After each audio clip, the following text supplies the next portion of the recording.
Tinuturing na election offense at posible pang maging dahilan ng diskwalifikasyon sakaling mapatunayan ang presensya ng isang kandidato sa mga social welfare projects. Sa eksklusibong panayam ng IFM News Ligupan kay COMELEC Pangasinan Election Supervisor Attorney Erickson Oganiza, sa ibinabang alituntunin sa kanila ay hindi nakasama o exempted na ang mga programa ng DSWD sa spending ban. Ngayon din ang mga LGUs kung nag-a-apply para sa exemption. Unang-una, yung exemption po is yung or social programs ng DSWD. Pwede rin namang kumuha, although yung deadline is noong February 11, pero alam natin na may mga LGUs na nag-request din ng exemption.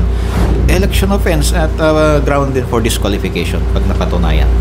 Bagamat tapos na ang deadline nito noong 11 ng Pebrero, ay posible pa rin naman pagbigyan ng mga LGU sa mga social welfare projects nito. Ngunit sa parehong kaganapan, bawal ang presensya ng mga kandidato maging ng mga kamag-anak nito. But DSWD man yan or LGU, iisa po yung condition magkaparehas na during the distribution or during the implementation of such projects, bawal ang presence ng mga kandidato at ng kanilang mga kamag-anak within the second degree. Kamakailan, inilabas ng COMELEC ang Memorandum Number 25-1080 ang pag-exempt sa mga programa ng DSWD tulad na lamang ng AKAP at 11 pang katulad nito. Kasama mo mula rito sa IFM Ligupan, ito si Idol Matthew Pacheco, Tatak IFM.